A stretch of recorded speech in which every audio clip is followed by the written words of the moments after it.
주 안에 복된 새날을 밝았습니다. 오늘 목요일 새벽 하나님 말씀은 사무엘상 15장 1절부터 3절까지 말씀을 중심으로 하나님께서는 실패한 자에게도 재기의 기회를 주시는 분입니다. 라는 제목으로 말씀 은혜를 함께 나누고자 합니다.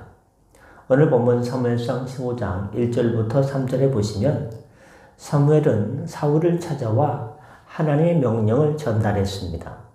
곧 출애굽 당시에 이스라엘을 대적했던 아말렉을 진멸하라는 명령입니다.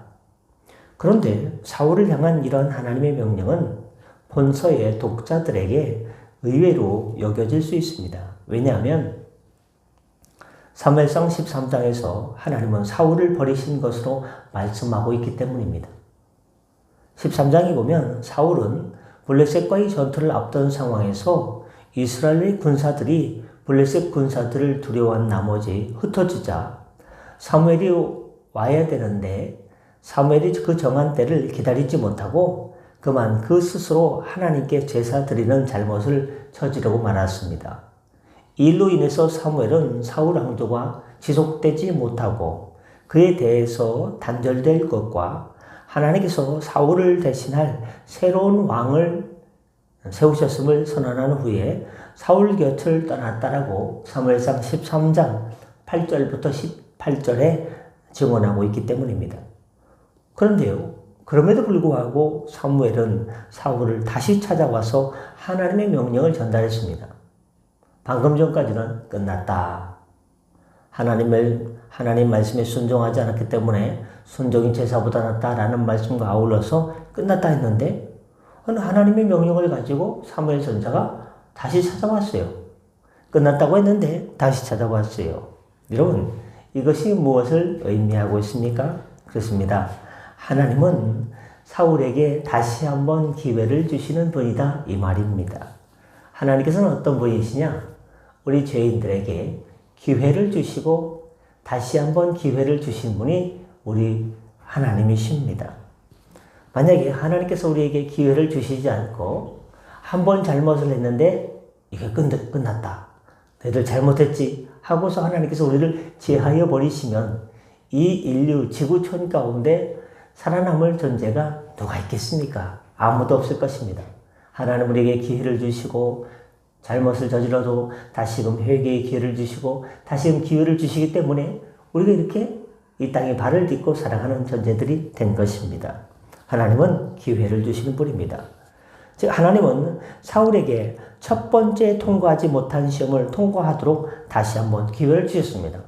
하나님께서 사울에게 주신 기회가 뭐냐? 블레셋과의 전투에서 이제 이스라엘은 하나님 믿는 나라이기 때문에 선지자가 와서 제사장이 와서 제사를 드리고 전쟁에 나가야 되는데 그 기한이 정한 때에 사무엘 선지자가 오지 않는 거예요.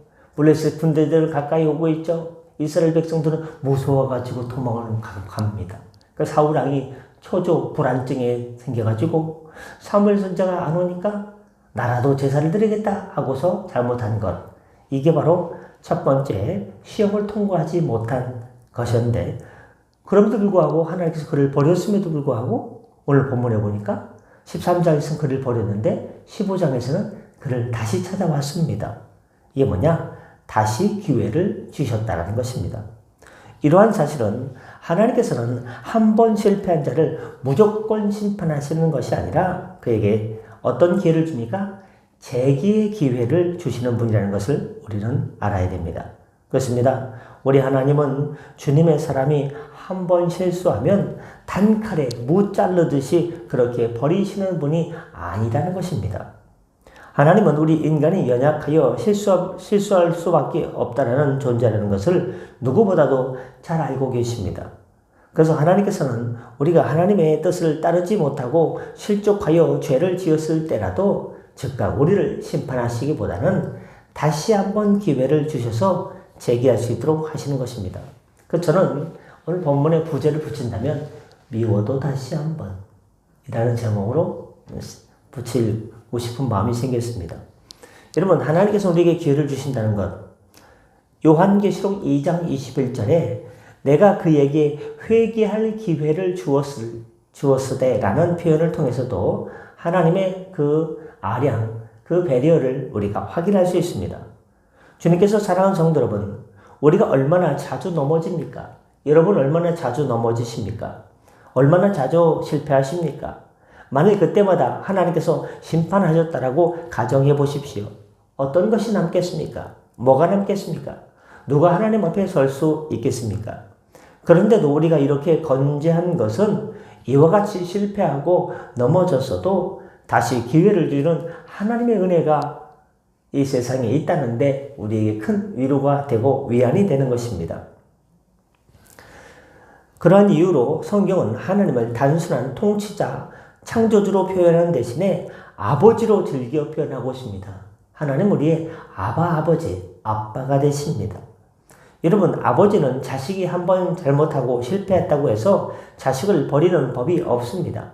자식이 실패하면 징계는 할지라도, 훈계는 할지라도 자식의 실패를 그 자식보다 더 가슴 아파하시면서 다시 한번 재기의 기회를 주시고 응원해 주는 분이 부모님이십니다.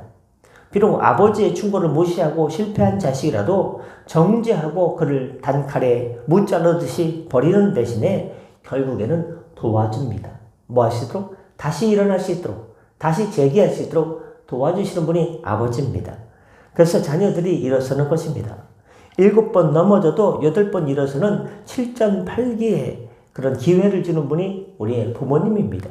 그런데 우리 하나님 아버지께서는 이러한 육신의 부모보다 더 우리가 다시 일어나기를 더 기대하시고 더 도와주시고 더 기회를 주시는 분이십니다. 그러므로 우리는 한번 실패했다고 해서 낙심해서는 안 됩니다. 비록 실패로 인해서 하나님의 징계를 받고 있다 할지라도 하나님께서 나에게 나의 인생길에 주님께서 허락하신 내 인생길에 다시 한번 오늘도 기회를 주시고 내일도 기회를 주시는구나. 그렇다고 그걸 너무 이용해서는 안 됩니다. 이거 또 죄 짓고 다시 한번 기회를 주시고 또 죄 짓고 기회를 주시니까 마음대로 죄 지어도 되겠다. 그런 마음은 좀 곤란하죠.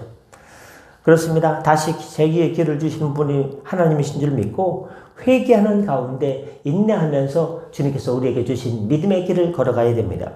그리고 하나님께서 기회를 주시면 그 기회를 잘 활용해야 됩니다. 기회는 왔을 때 잡아야 됩니다. 사울은 하나님께서 자기에게 재기의 기회를 주셨건만 그 기회를 선용하지 못하고 또다시 범죄함으로써 결국은 하나님의 본래의 예고대로 이제는 아예 버림을 받고 말았습니다. 그러나 훗날 다윗은 그 역시 비록 하나님께 범죄하기는 했지만 어떤 범죄입니까? 늦게까지 자다가 옥상을 거닐다가 씻고 있는 그 장수, 전쟁터에 나가는 우리아의 아내를 보고서 범죄했습니다.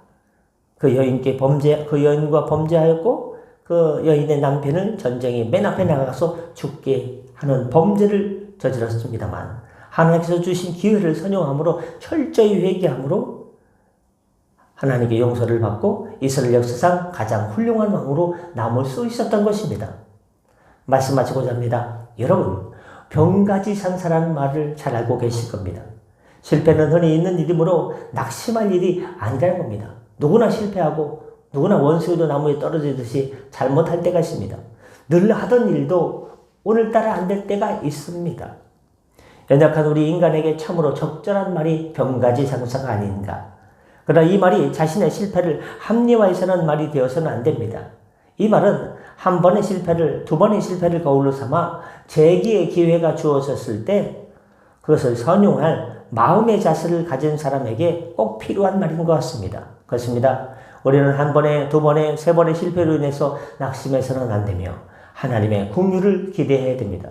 그리고 더 중요한 것은 하나님께서 우리에게 재기의 기회를 주셨을 때 그것을 놓치지 않고 꼭 붙잡고 선용하는 것입니다.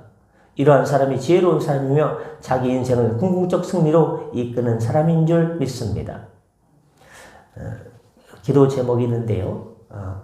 함께 새벽에 기도하시는 배윤경 권사님께서 어제 길을 걷다가 횡단보도에서 앞을 제대로 보지 못하고 쌩 달리는 그 초등학교 6학년의 자전거랑 이렇게 부딪히셨어요.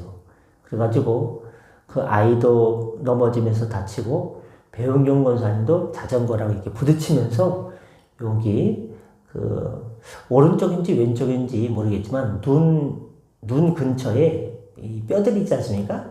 여기가 좀 약한 것 같아요. 여기가 세 군데가 이제 골절이 되셔가지고 팔과 다리 같은 경우는 뭐 이렇게 기불선하겠는데 얼굴은 붓고 피가 나왔습니다. 그래가지고 병원에 갔다 오셨는데 이 골절됐기 때문에 말씀하는 것, 뭐 이렇게 식사하는 것이 많이 불편해서 석 달간 주의해야 된다라는 진단을 받고 이제 당분간 새벽에 이제 찬바람도 불고 또 이렇게 오시면 또 말씀을 하시면 이 근육 때문에 이 뼈가 잘 안 붙을까봐 그 때문에 당분간은 새벽에 못 나오시게 됐습니다.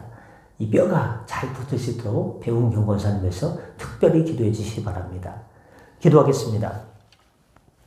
은혜 주님 계시록 2장 21절에 말씀하고 있습니다. 또 내가 그에게 회개할 기회를 주었을 때 그 음행을 회개하고자 아니하는도다. 하나님께서 우리에게 늘 기회를 주십니다.